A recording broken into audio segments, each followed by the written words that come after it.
Okay. This is problem 26 from chapter 30. Here we have a LR circuit, some circuit that contains both resistance and inductors. So let me first draw that. So this is problem 3026. So I have a switch here and the capacitor.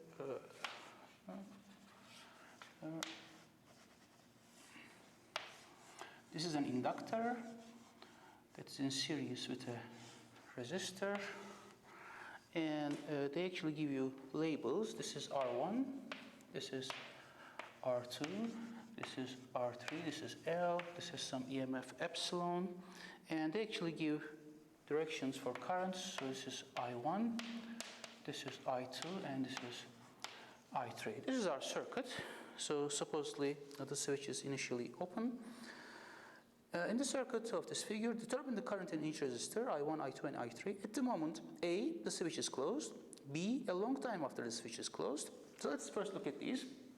So, at part A, the switch is initially closed. Now, suppose that before the switch is closed, there is no effect over here. These are all empty. There is, in particular, no magnetic field in our inductor.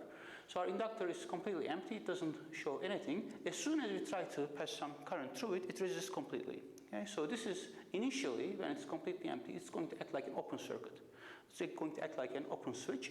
Then there is no current passing through here. I3 is equal to 0. I1 is going to be equal to I2. They are both in the same direction, and they are just two resistors in series. So the equivalent resistance is R1 plus R2. The current is going to be epsilon divided by R1 plus R2. So this is going to be part A. For part B, we wait a very long time. After we wait a very long time, then this is going to store as much magnetic energy as it can. It's going to become full, so to say. Then it starts acting like a short circuit. It starts acting like a conducting wire. There is no resistance. Then R2 and R3 are in parallel to each other. They are going to have some equivalent resistance. R2 times R3 divided by R2 plus R3. And the total resistance in the circuit is going to be, let's say, our equivalent is going to be R1 plus R2 times R3 over R2 plus R3. You can, simplify this a little bit. And the I1 is going to be, this is the current passing over our battery as well, is going to be epsilon divided by our equivalent, okay? The equivalent resistance. The current is going to get divided into I2 and I3, inversely proportional to the resistances. So let's actually call this I1 prime, okay? Because we already used I1 and I2 over there. So I2 prime is going to be I1 prime times R3 divided by R2 plus R3, and I3 prime is I1 prime times R2 by R2 plus R3. And so probably if you just make some substitutions, there's going to be some simplifications here, but I will not bother with that. This is actually something that there is no more physics here. So I've written it this way. This is a trick you can use. When there are just two resistors, note that if I add these up, it's just going to add to I1 prime, and which is what you would expect. The I2 prime plus I3 prime should add up to I1 prime. Okay. Then over here, after the switch has been closed for a long time and then reopened, what is each current just after it's open and after a very long time? Okay, so let's try to fit this over here. So we closed the switch. We waited for a very long time. This became short circuit. It became full, so to say.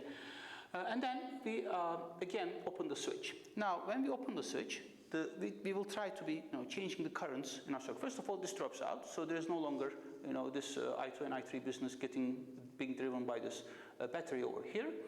So when we open this, things are going to change. But an inductor does not want the current to change. It tries to keep the current. And for an instant, at the instant that you actually try to change things, it actually keeps the current inside. So when you open this part drops out. So I1 is going to be 0. because the battery is no longer able to pass any current over this. If there's no current passing over there, then there's no current passing over R1 either.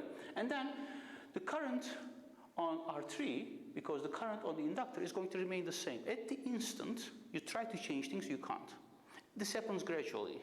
You're going to, the magnetic field inside this inductor is going to start decaying, and that's going to change the current and so on and so forth. But initially, it's going to remain the same. So let's call this I3 double prime. This is going to be equal to I3 prime, what we calculated over here. And then, because this part is now out of the picture, this I3 is going to keep flowing, but now it's going to just go this way. So I2 double prime is also going to be I3 double prime, which is I3 prime. I don't know, maybe you want to put a negative sign here, maybe not, it's up to you, but the magnitude is going to be the same. I think it's safest that you write this and then say it's actually switches direction, something like that. Okay? But at this point, there is nothing here. This current keeps flowing because of the property of the inductor, and then it has to now complete the circuit over R2.